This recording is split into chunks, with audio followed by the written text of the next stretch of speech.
Mais Sakura, c'est Morgane et... Rosalis. Salut. Si vous voulez voir les précédents romans de lecture, ou les chroniques dédiées à un titre plus en détail, je vous mets la playlist chronique manga. dans la fiche dans un petit i et dans la description. Et aujourd'hui, on fait un vendredi lecture seinen manga. Allons-y. Plein de super titres, ainsi que des énormes chefs-d'œuvre. On commence par la première lecture. Sangatsu no Lion, alias dans son titre français, March Comes In Like a Lion. Alors j'en ai mis plusieurs titres parce que moi perso, comme ça paraît un rythme plutôt lent, c'est pas un rythme lent en France, c'est un rythme lent général au Japon. Du coup moi j'attends un petit peu et après je me refais plusieurs. Donc moi j'ai repris à partir du tome 10 que j'avais déjà lu mais je me souvenais presque plus, du 10 au 15. Voilà, du coup j'ai mis ça. Et c'est là que je me dis c'est the chef-d'œuvre, l'indispensable, qui est vraiment transcendant, quoi. Donc, tu veux commencer à en parler ou j'en parle ? Non, bah si, j'aime bien t'écouter. Ok, bon, bah attends, tiens, tu me le tiens.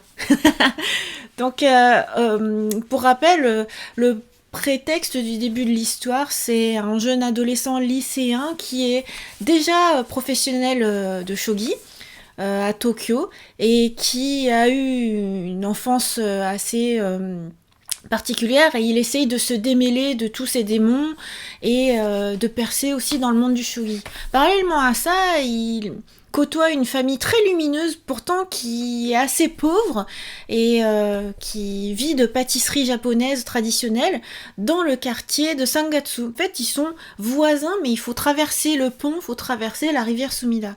Et donc c'est ancré dans le Japon quotidien moderne et en même temps t'as des problématiques qui font très village presque. Tu vois, le fait de vivre d'une petite pâtisserie traditionnelle avec des wagashi et toi tu vis de shogi en tant que pro de shogi. C'est des univers que t'envisages pas forcément dans un Tokyo hyperactif où il y a de la surconsommation et tout. Et pour autant, c'est vraiment Tokyo. Et ce que j'aime beaucoup dans cette œuvre, ce qui la rend vraiment indispensable, c'est tous les petits tiroirs. C'est-à-dire chaque personnage, en fait, a une histoire personnelle entremêlée aux autres, mais avec des vraies problématiques d'évolution personnelle et tout, que tu vas démêler. Donc il y avait un grand arc qui m'avait beaucoup marqué à un moment donné. C'était à propos du harcèlement scolaire que vivait Hina au collège. Et donc, l'histoire se démêle de manière très lumineuse, mais pour autant, tu sais que c'est pas un arc qui est fini et après on n'en parle plus. Dans cette histoire, comme tout est entremêlé, tu continues à voir les personnages. Genre, tu continues à voir comment la première fille qui s'est fait harceler essaye de remonter la pente. Tu vois comment Hina, qui a essayé de l'aider, est encore impactée, mais a une nouvelle vie dans son lycée. Tu vois aussi, t'as aussi vu les filles qui persécutaient, comment est-ce que les professeurs essayent de l'aider, parce que voilà, les gens sont pas fondamentalement mauvais, c'est parce qu'il y a des choses qui manquent dans leur vie, quoi. Et donc tu continues avec les autres personnages, avec les parents, avec si jamais le grand-père qui tient la pâtisserie, il tombe malade, comment tu fais ? Bah du coup c'est pas le même système qu'en France, quoi. T'as pas arrêt maladie, chômage partiel, tout ça. Ah non, la boutique elle marche plus, donc comment tu fais pour vivre, etc. Et voilà, ça que je trouve super fort, c'est que c'est hyper réaliste, en même temps très humain et toujours lumineux, mais voilà, des vrais trucs qui touchent, quoi. Donc je trouve qu'en matière de société, vie de famille, épanouissement personnel, connaissance de la culture japonaise dans des petits détails, je trouve que c'est vraiment indispensable. Chef-d'œuvre, prodigieux. J'adore trop. Quand je me plonge dans cette histoire, à chaque fois je me dis mais bien sûr. Ouais, t'as tellement bien parlé, comment passer derrière toi. J'adore ce manga, c'est vraiment un titre qui est excellentissime. Qui aura marqué des années 2010-2020, qui est toujours en cours de parution au Japon à un rythme lent, comme tu l'évoquais, environ un tome par an, avec une prépublication du coup plus lente, mais c'est un vrai phénomène. Chika Umino, elle réalise des calendriers autour de sa série, tellement elle a marqué. elle est vraiment identifiée. La série a bénéficié d'adaptations cinématographiques aussi avec des acteurs live en plus des saisons animées. Saisons animées super. qui sont vraiment une des grandes réussites, mais qui s'arrêtent à l'équivalent du tome 8 du manga. Donc si vous avez apprécié cet univers-là, il faut absolument avoir lu le manga pour aller plus loin et compléter. C'est encore les arcs suivants sont encore plus incroyables. C'est encore meilleur. Et donc c'est vraiment une série qui traite effectivement de phénomènes de société, mais qui donne aussi à voir des éléments du quotidien japonais qu'on ne verrait pas ailleurs ou autrement, comme tu le disais auparavant. On n'imagine pas en fait aussi toutes ces sociétés parallèles comme la société du monde du shogi professionnel, où des gens gagnent leur vie en jouant au shogi, et c'est leur métier, c'est leur travail durant toute leur vie, avec les hauts et les bas que ça peut représenter, également l'impact de la vie personnelle sur la carrière de joueur de shogi, mais aussi les moments de doute, mais également les moments d'affaiblissement physique, parce qu'un match de shogi, ça peut se terminer en plein milieu de la nuit, tellement c'est long et ça demande de la concentration. Donc tous ces éléments-là sont décrits. Commencé le matin. Effectivement, en ayant commencé le matin, avec incroyablement de détails, mais tout le temps en étant effectivement lumineux. C'est tellement bien écrit. Je me demande en fait comment elle fait son processus d'écriture, Chika Umino, parce que tout semble couler de source et tout semble avoir été préparé. Les personnages ont une évolution qui est à la fois logique et dont on ne s'y attendait pas, mais il n'y a pas de retournement scénaristique incroyable qui n'aurait pas été préparé auparavant. Bref, c'est vraiment un titre magnifique. En France, le choix a été fait de représenter ces couvertures sous forme de... C'est l'illustration japonaise du tome qui normalement est en grand et ici plutôt sous forme de carte postale. Je trouve que ça fait un peu parfois passer le manga inaperçu dans les librairies, mais ne vous y trompez pas. Parce que du coup, il y a trop de fond blanc. Pour moi, il y a un peu trop de fond blanc, effectivement.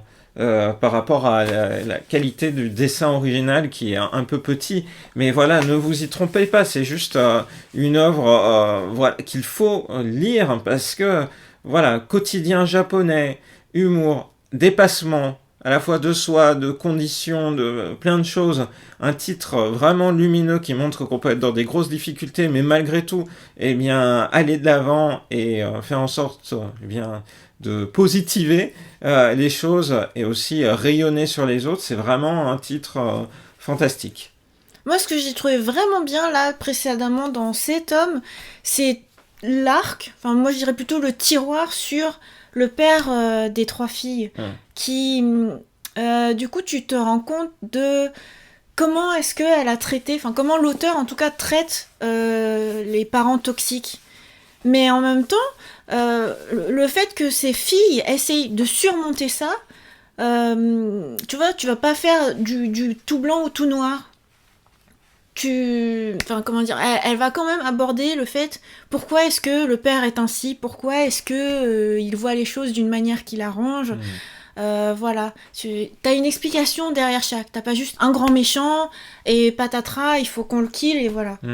Et parce que voilà, dans la vie, c'est pas comme ça, quoi. Dans la vie, tu vas essayer de trouver une manière de t'en sortir et qui arrange un petit peu tout le monde. Et même si ça te fait souffrir et tout ça, au bout du compte, voilà, t'arrives à en ressortir grandi. Je trouve ça vraiment prodigieux. C'est voilà, c'est hyper réaliste. Et toujours tellement souriant et tout le temps... vraiment bien amené. Moi, j'ai l'impression qu'on va vers la fin, là. Oui, moi aussi, j'ai l'impression, parce que l'évolution, en tout cas du protagoniste, laisse penser que on est sur un arc qui annonce la potentielle clôture de la série. On verra, hein, en tout cas, dans... Parce qu'il avance bien dans le monde du shogi, il a eu une grande détermination à un moment donné, et puis t'as de la romance qui apparaît. Oui. Et puis en même temps, elle fait aussi un lien avec ses œuvres précédentes, parce que dans le tome 14, il y a même un crossover avec des personnages que les fans de Chika Umino connaissent, les personnages de Honey and Clover, qu'on voit apparaître. Et comme si tout était un grand tout, un ensemble incroyablement cohérent. Ouais, c'est vrai que c'était incroyable.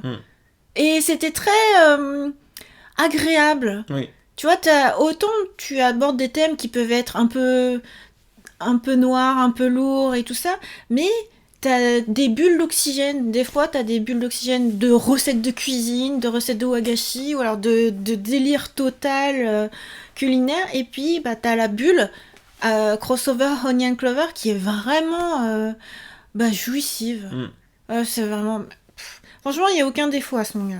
Voilà, donc petit chef-d'œuvre. Enfin, même pas petit chef-d'œuvre, pardon. Énorme chef-d'œuvre. Ouais. Et moi, j'ai tout le temps la bande sonore de Bump of Chicken derrière quand je lis ça.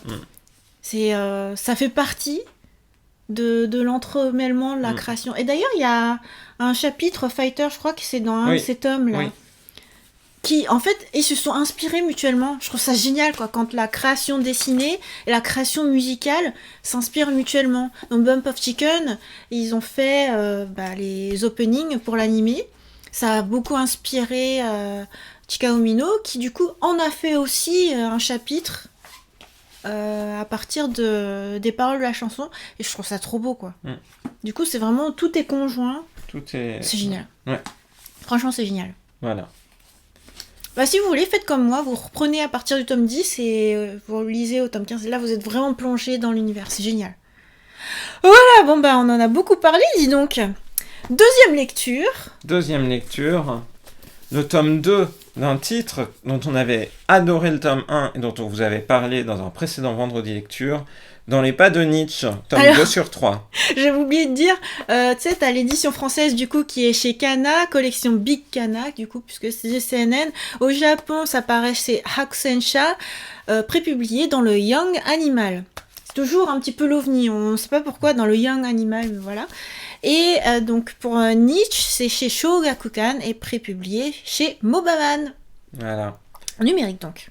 Donc on se rappelle, l'héroïne est en quelque sorte face à la réincarnation de Nietzsche et a un parcours, un défi de surhomme à mener pour aller au-delà de la rupture amoureuse qu'elle a connue au tout début du premier chapitre.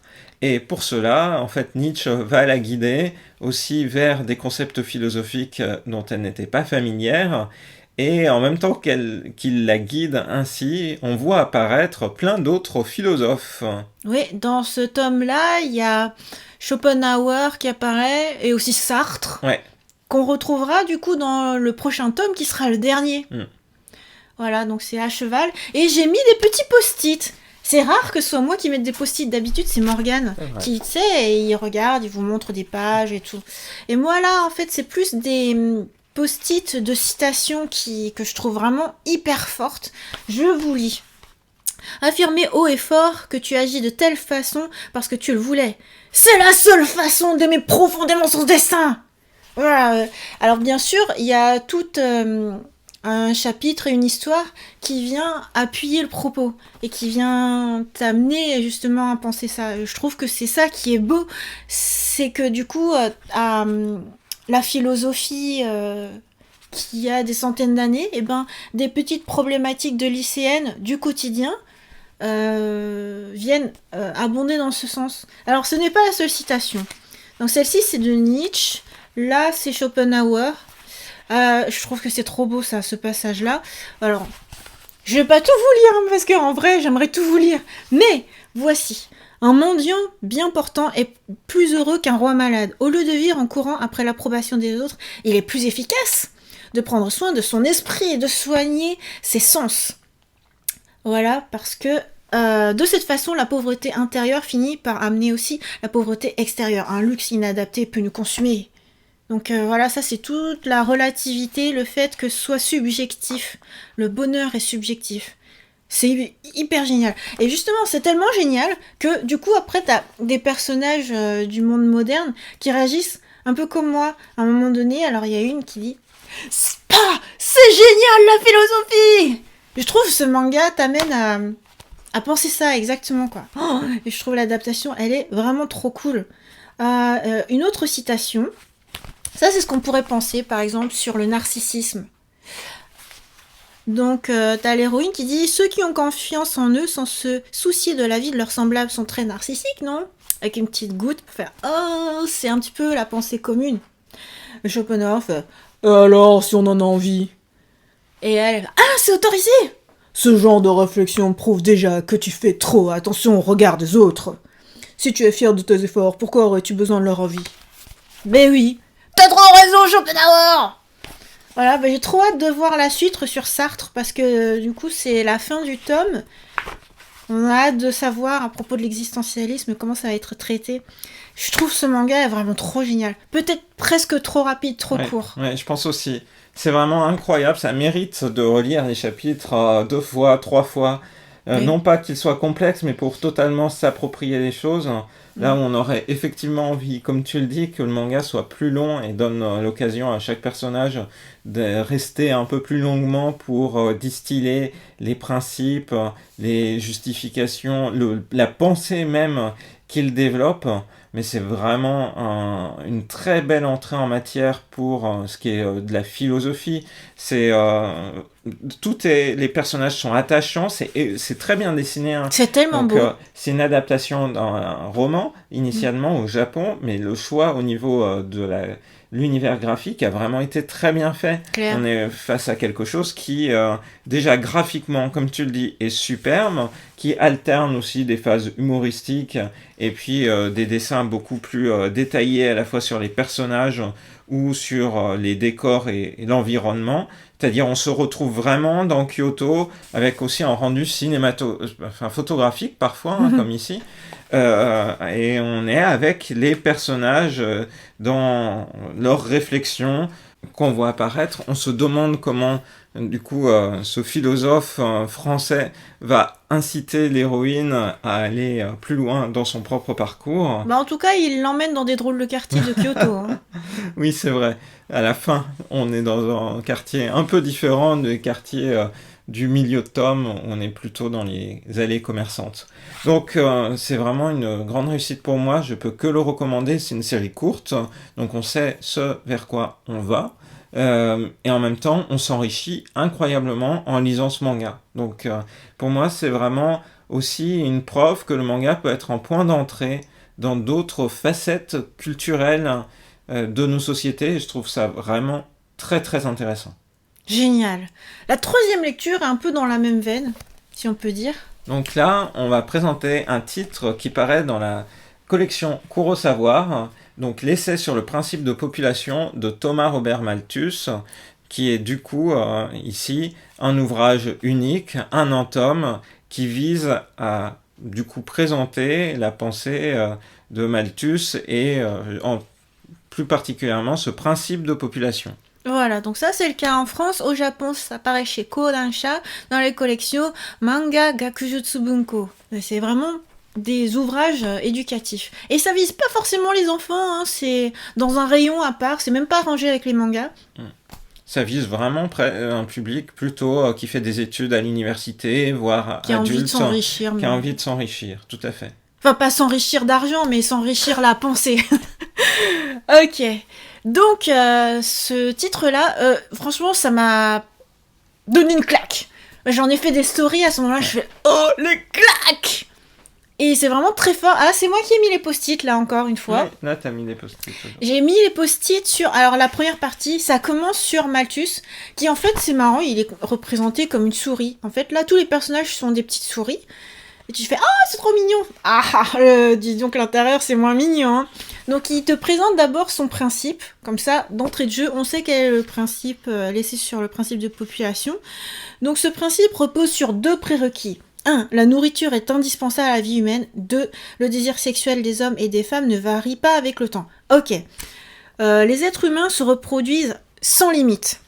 Mais la surface où ils peuvent élever du bétail, cultiver du riz ou du blé pour se nourrir est en quantité limitée. Donc déjà, rien que ça dit tout. Quantité limitée, et pour autant, ils se multiplient à fond.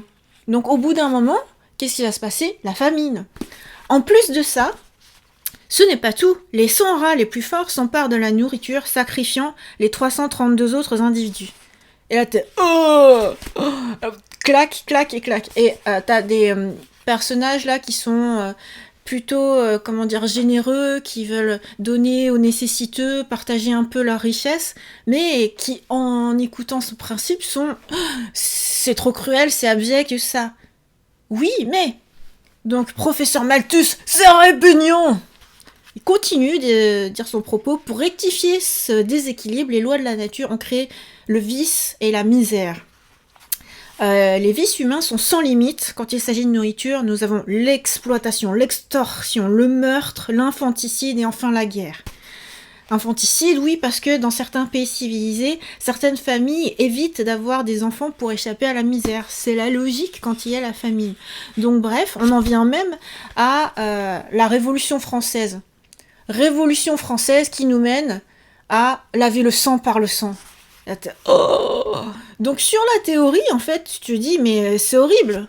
Le monde va dans le mur, la population va dans le mur. Et donc, tu parcours ensuite des destinées, mais qui sont toutes entremêlées les unes à la suite des autres.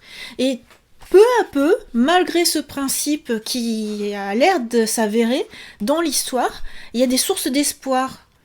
Parce que tu as des personnes qui essaient de dépasser ça.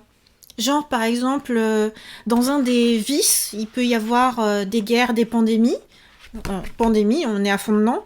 Mais des personnes vont faire preuve d'inventivité, de créativité, de surgénérosité, et peut-être essayer de résoudre certains problèmes, soigner des maladies, etc.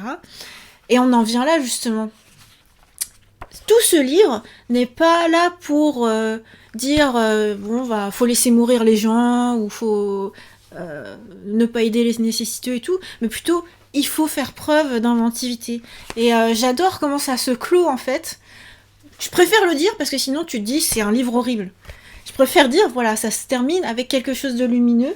À vous, les nobles qui œuvraient pour l'humanité, ne détournez pas les yeux d'une réalité déplaisante pour fuir dans une philosophie facile. Là, rien que ça, je trouve que c'est un très beau message. Les travers de ce monde issu du principe de population ne sont pas là pour nous faire désespérer, mais pour nous pousser à agir. Voilà, tout ce que j'avais à en dire. C'est super bien résumé une nouvelle fois et présenté avec talent. J'ai trouvé que l'originalité de cet ouvrage-là, c'était vraiment de commencer par nous présenter le principe de population tel qu'il était défini et décrit par l'économiste Malthus, du coup, au moment où il l'a conceptualisé, et ensuite de venir discuter par différentes destinées qui sont présentées dans la suite du volume, eh bien, de le discuter, de montrer comment on peut ne pas le prendre simplement comme une fatalité qui s'impose et qui force la société à être totalement démunie et à, on va dire, creuser des inégalités, mais plutôt à montrer qu'on peut dépasser ce principe-là, si tant est qu'on en a conscience et qu'on le connaît, ce qui, quelque part, remet bien en évidence aussi l'importance de la culture et aussi de la réflexion, puisque évidemment on ne peut dépasser ça que quand on a pris suffisamment de recul sur la chose pour vraiment l'identifier et le réfléchir, l'intégrer et aller au-delà. Aussi, si on en parle et si c'est intéressant, c'est parce que cette pensée a influencé la politique. Elle avait inspiré tout ce qui était principe d'économie keynésienne. Donc, c'est ce que évoque Rosalis. C'est effectivement quelque chose qui a particulièrement marqué toutes les théories économiques 19e, 20e siècle. Et sur ce chef-d'œuvre, normalement, on avait prévu de parler encore de tout ça, mais je pense qu'on s'est beaucoup étalé, tellement ce sont des titres qu'on adore. Donc, on va couper la vidéo en deux. Ok, bon, alors du coup, on espère que cette vidéo vous a plu. Et on vous donne rendez-vous à très bientôt pour... d'une part, la suite de ce vendredi lecture à CNN Manga avec vraiment des titres excellents qui, je pense, peuvent vous donner des idées de lecture ou de livres à commander au Père Noël. Et par ailleurs, évidemment, dans toutes les autres vidéos qui caractérisent la chaîne de Rosalis. Bye bye! Bye bye!